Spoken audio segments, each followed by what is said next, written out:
Good morning class 5th बच्चों। आज हम लोग पढ़ेंगे आपकी हिंदी आराध्या बुक से पाठ 17 भक्त नीत माधुरी की दोहे। इसमें बच्चों मैंने आपको वीडियो बनाया था, इसका मैंने जो भावार्थ है वो तो आपको समझा दिया था, लेकिन प्रश्न उत्तर नहीं बताया था। तो आज मैं इसका प्रश्न उत्तर भी बता दे रही हूँ। तो चलिए आप लोग अपनी कॉपी निकाल लीजिए और लिखना शुरू करिए।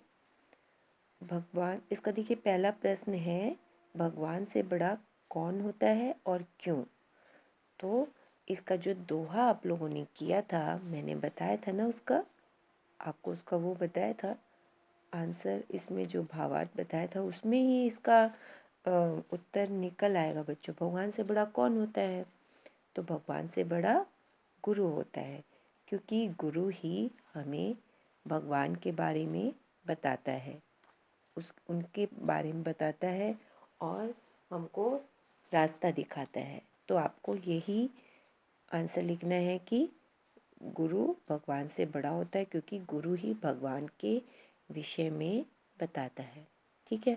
अब दूसरा प्रश्न है, मनुष्य के मन का पाप कैसे दूर हो सकता है। तो आप उत्तर लिखेंगे, मनुष्य के मन का पाप सद्विचारों और सत्संग से दूर हो सकता है। मनुष्य के मन का पाप सद्विचारों और सत्संग से दूर हो सकता है। फिर तीसरा है प्रश्न, पंडित अथवा ज्ञानी मनुष्य कौन हो सकता है। तो इसमें जो कबीरदास जी ने क्या बताया था ना, पंडित अथवा ज्ञानी मनुष्य कौन हो सकता है। कबीरदास जी मानते हैं, आप लोग उत्तर लिखेंगे कि कबीरदास जी मानते हैं कि यदि कोई प्रेम के 2.5 अक्षर ही पढ़ ले, अर्थात प्यार का वास्तविक रूप पहचान ले, तो वही सच्चा ज्ञानी अथवा पंडित हो सकता है ना।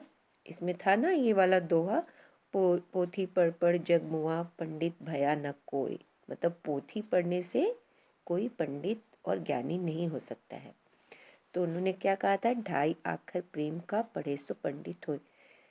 तो कबीरदास जी, आप उत्तर लिखेंगे, कबीरदास जी मानते हैं कि यदि कोई प्रेम के 2.5 अक्षर ही पढ़ ले, अर्थात प्यार का वास्तविक रूप पहचान ले, तो वही सच्चा ज्ञानी और पंडित हो सकता है। फिर है 4th क्वेश्चन है, मनुष्य को कैसी वाणी बोलनी चाहिए और क्यों। तो आप उत्तर लिखेंगे, मनुष्य को ऐसी वाणी बोलनी चाहिए जो सुनने वाले के मन को बहुत अच्छी लगे। आपको लिखना है, मनुष्य को ऐसी वाणी बोलनी चाहिए जो सुनने वाले को के मन को बहुत अच्छी लगे। वाणी ऐसी हो जो खुद को और दूसरे लोगों को भी सुख पहुंचाए, ना कि कष्ट, है ना।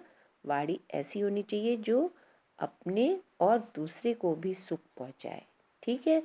तो ये आपका प्रश्न उत्तर बच्चों हो गया, है ना। यही करना था, आप लोग इसे कर लीजिए। फिर और जो कुछ आपको नहीं समझ में आ रहा है या फिर जो करना है, तो मुझे क्वेरी बॉक्स में लिख करके बताइएगा। ओके बच्चों, बाय।